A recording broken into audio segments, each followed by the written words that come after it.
Okay. We're talking about communication, something I think we take for granted because we all do it all the time. And I will start out, I hope, by showing you a quote. That's not it. I know you think you understand what you thought I said, but I'm not sure you realize that what you heard is not what I meant. How much sense does that make to you? And this is how I feel about it, and kind of like, say, what was that all about? So, as we talk today, we're going to talk about how to make conversations that are really difficult, perhaps more effective. Many times that as caregivers, we have to have conversations that are very critical because we're conveying information that's important, we're asking for assistance, or we're just trying to give someone an update on information or help them understand what's going on right at the moment. Conversations are a way of transferring thoughts, feelings, observations, and ideas from one person to another in order to try to arrive at a mutual understanding and, if needed, an agreed upon plan of action. I'm not sure what the mutual understanding could possibly be from that quote I just showed you. We typically think of communication as being either written or verbal communication. Reading and writing account for only about 25% of the time we spend in communication during an average day, and the remaining 75% of our time in communication is made up of speaking and listening. Many conversations are crucial for either the dementia caregiver or the person living with dementia. These conversations are challenging, frustrating, frightening, and are just plain annoying because the results can have a huge impact on your quality of life or the quality of life for your loved one. There's a book entitled Crucial Conversations, Tools for Talking When Stakes Are High. And in that book, the authors say that crucial conversations take place when opinions vary, when emotions run strong, and when the stakes are high. And these conversations actually cause a physical reaction. When those conversations come up, we hear something we've disagreed with about a topic that we care a great deal about. The hairs on our neck stand up. The adrenaline pours into our bloodstream, that fight or flight response that's part of the primitive brain taking care and keeping us safe from predators. The brain diverts blood to important protective tasks like increasing blood flow to the large muscles of the arms and legs so that we can escape those predators if we need to. But consequently, the blood flow to the higher level reasoning areas of the brain decreases. So we end up being, as a result of this cascade of events, our IQ ends up being about that of the average turkey, which is considered to be one of the least intelligent animals alive. No wonder then we try to avoid these conversations and don't do well with them when they're unavoidable. In addition to not wanting to feel like a turkey, we often back away from these conversations because we're afraid that we will make things worse. So conversations that are difficult require even more care to make sure that communication is clear and that it conveys what we intend for it to. Let's look at some obstacles to productive conversations. Being judgmental, or telling others how you think they are or how they should be, which then implies that only your way of perceiving the world is correct. Here's an example. You obviously don't care as much for your father and me as I thought, or you would be spending more time helping out. Giving advice instead of listening. For example, if I were you, I would spend more energy trying to learn about dementia so you could provide more support to your mother. Moralizing. I think most of us know that when we're talking about moralizing, we're talking about what we perceive as right or wrong. But moralizing itself not only deals with what we think is right or wrong, but it does so with an air, typically with an air of superiority. So we're really putting down that other person. And an example of that might be a good daughter would know what I needed, or someone who really cares about us would never expect me to do all this by myself. Finishing sentences for others. We've all had that happen to us. Talking too much. When we talk too much, others don't have a chance to respond or to clarify what we've said. Responding in trite, comforting words. Examples of that might be someone saying to you, just keep your head up, or it's not really as bad as you think it is. Being distracted, which conveys a lack of interest. And it's particularly easy to be distracted when the person you're caring for is nearby or when you are stressed or tired. Interrupting conveys an attitude that the conversation is not about us trying to do something, but it's all about me, and what I have to say is more important. In addition to all of this, it's important to remember that we all see the world differently based on our past experiences and our current beliefs. And in the case of the dementia caregiver, on our knowledge of the disease. I want you to take a minute to look at the picture I'm getting ready to put up. What do you see? What's the first thing you saw? Some people see a rabbit. Some people see a duck. Yet we're all looking at the very same picture. Being able to look at the same picture and see something different from someone else demonstrates visually how two people can interpret the same thing very differently. We might not realize, though, that we have a different perception from the person we are talking with in a conversation until the conversation has gone on for a while. For example, if we're talking about this particular picture, one person might say, that really is an interesting drawing. And the other person responds, yes, I particularly like the pen and ink style of that. Back to the first person. Just makes you think about being near the lake, doesn't it? And the other person is going, say what? What has a rabbit got to do with the lake? Obviously, the other person saw the duck first and not the rabbit first. So how do we get ready for a difficult conversation then? Whether it's a conversation that'll take place with a family member, a friend, or a medical care provider. Let's look at some steps in preparing for that conversation so that you can communicate more effectively and hopefully achieve the goal you want to achieve without looking and sounding like a turkey. As you prepare for a conversation, try to make arrangements to talk face-to-face if at all possible. Text, emails, phone calls are great for keeping in touch and for updates when both parties already have the same basic understanding of a situation, but can be easily misinterpreted without tone and body language. If you must use written communication, read over what you have written carefully or have someone else read over it carefully to make sure it says what you think it does before you hit the send button. Try to have conversations that are important and difficult in a quiet place that's free of interruptions. It's hard enough to initiate and maintain these difficult conversations under the best of circumstances.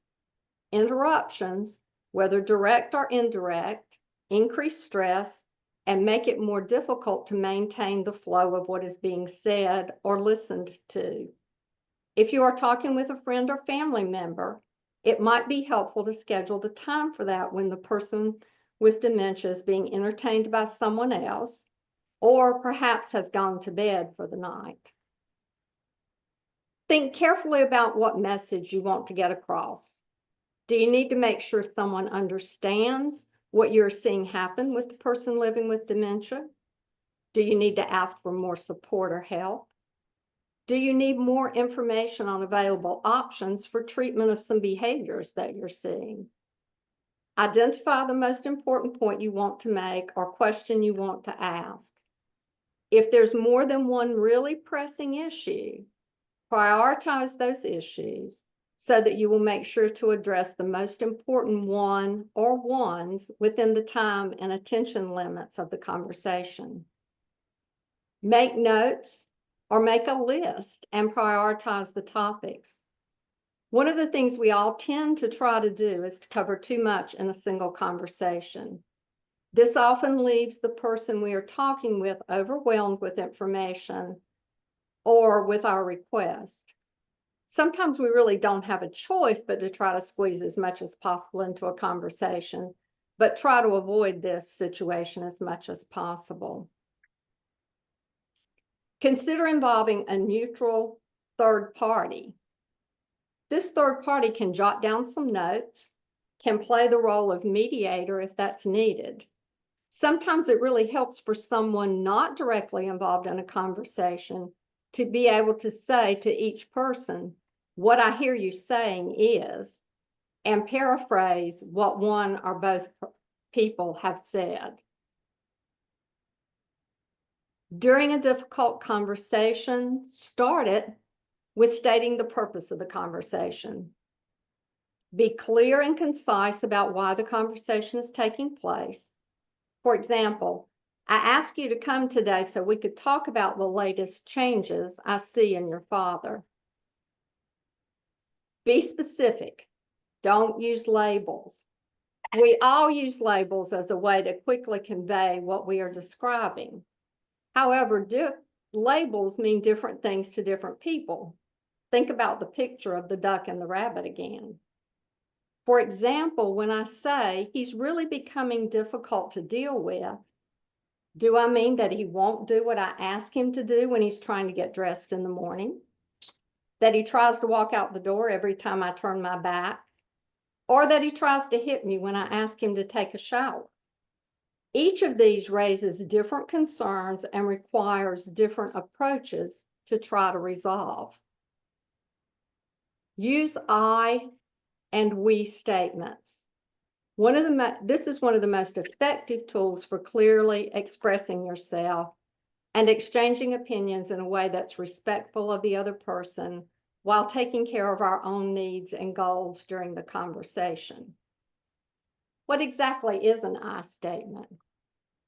An I statement describes your own viewpoint, not necessarily a fact about the situation.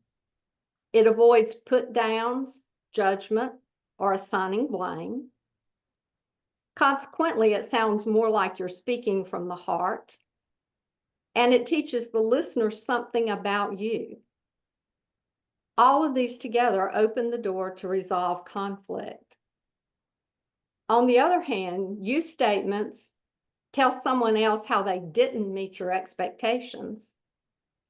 They tend to be accusatory and place blame on the other person, which often increases anger and frustration. The listener can only concentrate on defending himself or herself and not on hearing what you're trying to say. And this makes resolving problems more unlikely. Think about the difference in how you feel if someone says to you, "I need your help," or they say to you, "You never help me."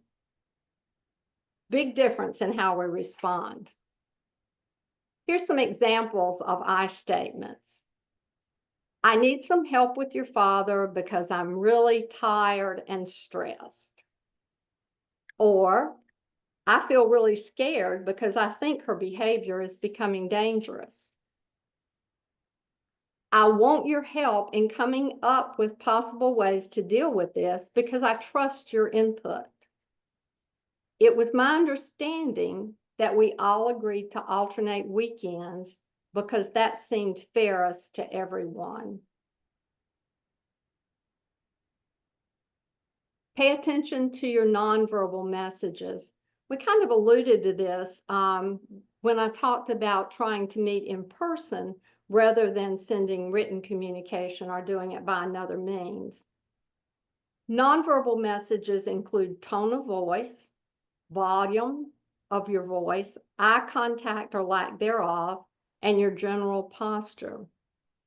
Words themselves only convey about 7% of what we try to say. The remaining 93% of our message is communicated through facial expressions, tone of voice, and rate and volume of speech. If what you say and how you look are at odds with each other, I will always believe how you look instead of what you're saying. Try to really listen to what the other person is saying, not just to what you think they're saying. Many times we are so intent on figuring out what we want to say next back to this person that we miss what's being said to us. Have you ever asked someone to do something and then responded to what they said with, "I figured you were too busy to do that anyway," only to realize they said yes to your request? Take some deep breaths and try to relax as much as possible. Provide feedback to the other person by restating or paraphrasing what they said to you. For example, you have asked your son for help in getting your husband to his next doctor's appointment, which is on a Monday. He responds that he would like to help, but Mondays are his most demanding days at work. You can clarify by saying, "I heard you say that Mondays were a really bad day for you because of work responsibilities, but that you would be happy to go on another day. What day of the week would work for you?" And at the end of the conversation, state what has been agreed upon so that both parties can hear that. Using the previous example, you might say, "You said that Thursdays are the best day for you to take some time away from work, and that you can go with us if I schedule future appointments on that day of the week. I will make sure that your father's appointments are scheduled on Thursdays in the future." When we're talking with medical care providers, the situation often is a little more complicated and requires a little more care in achieving what you would like. So there's some special things in addition to what we've already talked about to think about with medical providers. We frequently talk about being proactive in class because it can help you avoid many of the common problems caregivers encounter. You can be proactive before appointments with medical care providers by doing your homework on ways to address a specific problem or challenge and taking advantage of the skills possessed by others who might already be on your team prior to your appointment. Here's some additional actions that you can take. Take someone with you. And to me, this is the most important thing you can do for medical appointments, which are frequently rushed and you feel overwhelmed from having to get someone there. And the medical provider may be talking in terms that are not easy for you to follow. When you take someone with you, they can help take notes, remind you of important questions that you wanted to ask, and generally provide some emotional support during a medical visit. If you're unable to physically take a person into the appointment with you, see if you can connect with them virtually or bring them in on a phone call while you're actually in the visit. And don't ever forget to take a pen and paper with you so you can take notes. Be more prepared than ever for these kind of critical conversations. As I said earlier, do your homework before the visit. Make a list of your concerns and prioritize them. If there's information you want to convey, write down what you want to say, or at least make notes about the topic or topics and the key points so that you don't forget something. Not only will this ensure that you address important concerns and questions, but it will also go far in ensuring that you have the time to address everything you want to within the time limits of that appointment. One way to prepare for communication with a medical provider is to begin that communication before the visit actually takes place. Use the patient portal or make a call to the office and talk with the appropriate nurse or other staff person. Many providers now prefer that you use the patient portal for those kinds of communications, but you probably need to check with your provider to find out which way they are most likely to get the information and be able to respond to it. If you're unsure about using a patient portal or the mechanics of doing that, ask any young person that you know, and I'm sure they'll be happy to give you a lesson on how to take advantage of this kind of communication. Sometimes people send written information to a provider's office prior to the appointment, such as a letter or notes. I see that happen much less frequently now that the patient portals are open and are available.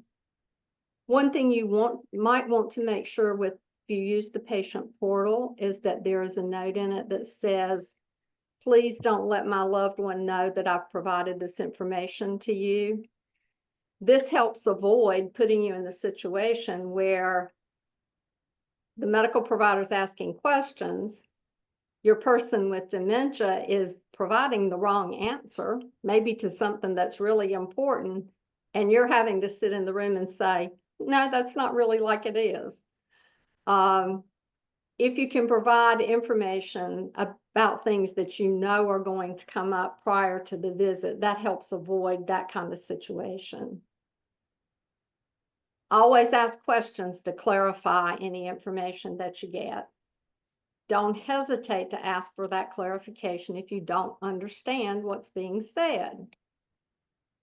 And don't be intimidated by medical terms and jargon. You're going to need to learn a lot of these during your time as a caregiver. Always ask the medical provider to write down instructions for you, what changes he wants to make, and what he wants you to do before the next visit.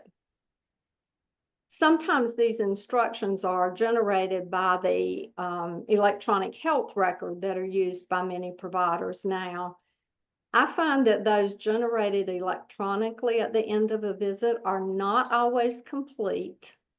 They may have only the barest information like vital signs and when your next appointment's supposed to be. So always make sure you compare what they say to the notes that either you or preferably that person you've taken with you has made during the visit.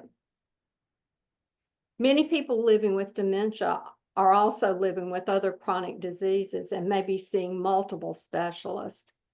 One of the problems with seeing multiple specialists is that information tends to get siloed, which means that the cardiologist only looks at the heart, the rheumatologist only looks at the arthritis, and nobody's really looking at the whole picture. I found that keeping my own list of Roy's diagnoses and when they were made, keeping a list of his medications with me, including when they were started and what the dosage was, and if any have been discontinued since the last visit, was one of my best tools in these situations. This is especially helpful if there's been a significant change in your loved one's diagnoses or their treatments since the previous visit. It's also helpful to keep notes about each visit in a notebook. You may want to keep the original notes taken during a visit or write a summary of the important points for the visit, depending on which is easier for you and which is clearer for you for future reference. Before I leave this topic, I need to say a few words about crucial conversations that fail in spite of all the time and energy we put into preparing for them. Sometimes we have to know when we've done everything we can to build the right kind of relationship we need with someone else. There may be a friend or a family member that we need to put on the back burner for a while during this dementia journey. That doesn't mean forever, but it does mean that you don't need to waste energy essentially beating your head against the wall when there's so much demand in your day-to-day life. I think this quote from Julia Roberts says this pretty succinctly. When people walk away from you, let them go. Your destiny is never tied to anyone who leaves you, and it doesn't mean they're bad people. It just means that their part in your story is over. And I would add to that, it's over for this season of your life. That does not mean that later you cannot go back and reestablish a relationship with that person that's very positive and fulfilling for both of you. You also, when you're thinking about conversations and people that don't understand what you're trying to say, you need to trust your own instincts and judgment about how far you go with continuing to try to get that person to understand where you are. Although this applies to families and to your friends, it carries even more weight when working with a medical provider. You know your loved one better than anyone else, especially since you're in the role of caregiver. Your insights and your observations are frequently more important than those of any of the medical care providers. He or she knows the general course of dementia. You know the specifics of daily life for the person living with dementia. If the provider you're seeing doesn't listen and ignores your questions, your observations, and your input, it might be time to move on. Firing a medical provider is easy. You simply don't go back. Talk with others then that you trust to find the kind of provider that will listen and support you in whatever way you need. I would caution you not to decide, maybe to decide you're not going back, but don't not go back for visits until you're able to establish care with another provider. At least in this area, it is not unusual for there to be a 6-month wait to get into a new primary care provider, and an even longer wait than that for many of the specialties. So make sure you've got someone else lined up before you stop going to the provider that you're not satisfied with. In summary, let's review a few of the key points for having a successful conversation. Plan ahead. Set the stage, preferably somewhere that's comfortable, quiet, and where you will be undisturbed. Use I statements. Think about starting with, I need your help. Listen carefully and actively. Be aware of nonverbal messages that you're conveying that are going to outweigh the words you're saying. Summarize any decisions and make sure both people heard the same thing. And then identify next steps if needed. Then breathe, pat yourself on the back, and know that you've done the best that you could, whether the outcome is what you wished for or not. And doing the best one can is all we can ever ask of any caregiver. This is a slide if you want to take a picture of it, or the recording will be on Pat's YouTube channel that has a few other resources that you can use for additional information about the topics that I've talked about. And I'm going to stop sharing my screen.